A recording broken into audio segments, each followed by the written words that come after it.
I want to start off with an opening comment, and then I'll move to any questions you might have. I want to start on foreign interference. I want to make it very clear. From the beginning, we've said that a public inquiry was the right way to go. We used parliamentary tools to push for it. We forced 2 votes on it in Parliament. We were the party leading the way. And when it came to Mr. Johnston, I want to again be very clear.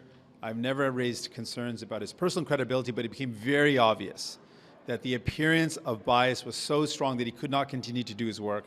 That's why we brought a motion calling for that to happen. And now Mr. Johnston has stepped down.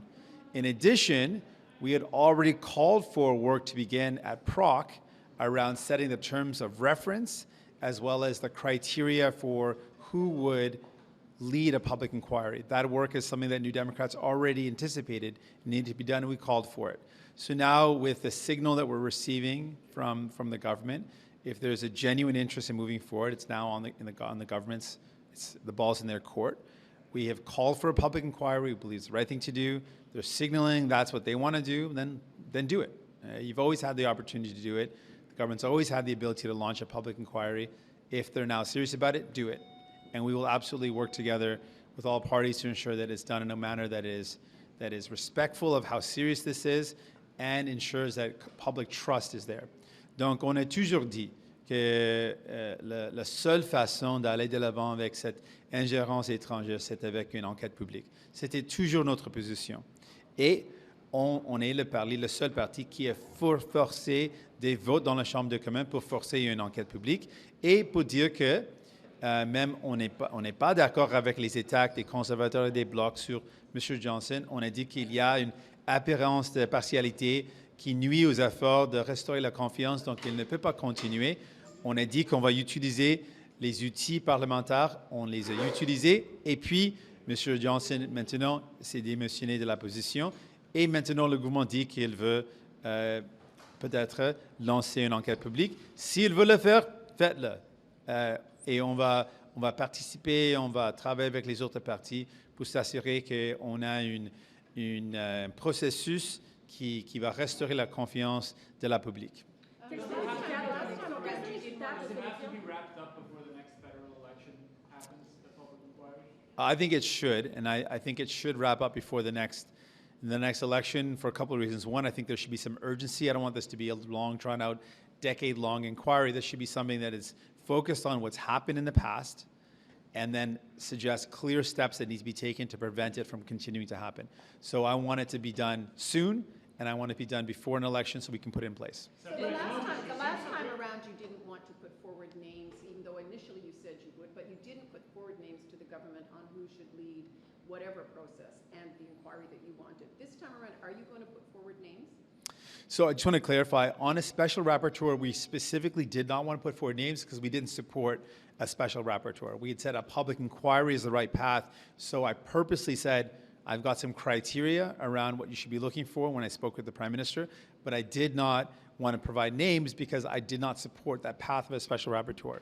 In the case of a public inquiry, we're open to working together and using the ability that we have as opposition to vet and ask the right questions and set the right criteria for what the right criteria should be for someone to lead that public inquiry. So we are absolutely willing to work towards achieving this because we've long said that public inquiry is the way to go forward. Just one follow-up and then, yeah. Do you believe then it's the government's responsibility to come up with the names, not the opposition?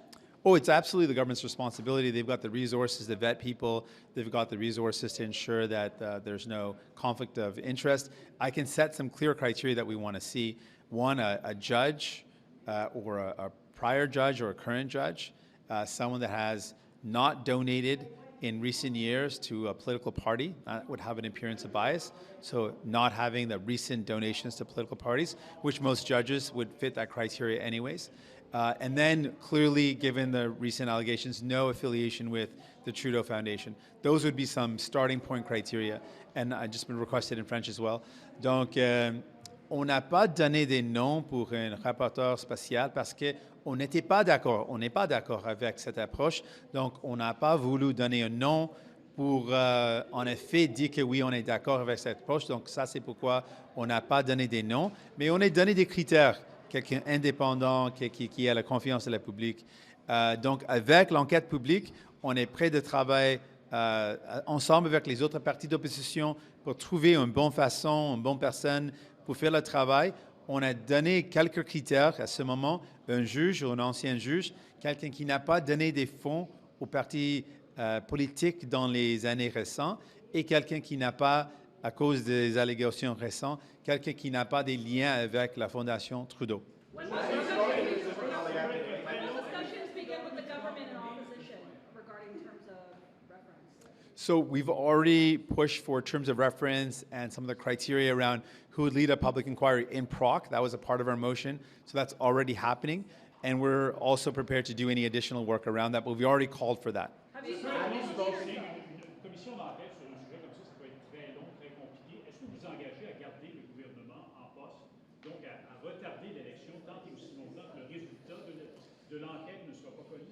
Je ne suis pas d'accord que ça doit prendre beaucoup de temps. On a vu avec la commission Rouleau que c'était quelque chose qui était efficace, qui n'était pas trop long.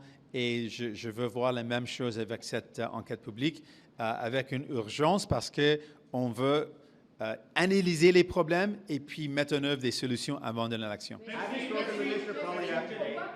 c'est encore pertinent pour vous de réviser l'annexe confidentielle du rapport préliminaire de M. Johnston, alors que M. Johnston, il quitte son poste? Donc, pourquoi c'est encore pertinent pour vous d'aller à ce briefing, de voir son annexe confidentielle si ce ne sera pas lui qui continue? Parce que je pense qu'un travail de chef d'un parti d'opposition, c'est de voir l'information, d'avoir la capacité de donner mon opinion sur les faits. Et je pense que c'est toujours une bonne idée de recevoir l'information sur des enjeux assez sérieux comme l'ingérence étrangère. Have you spoken with Mr. Poilievre today? Have you spoken with any of the other leaders about this today? No. Has the government reached out to you? Has the government reached out to you? They said they'd be reaching out this week. Have they reached out at all? Not yet. Thanks so much. Merci. Thank you. Thank you. Thank you.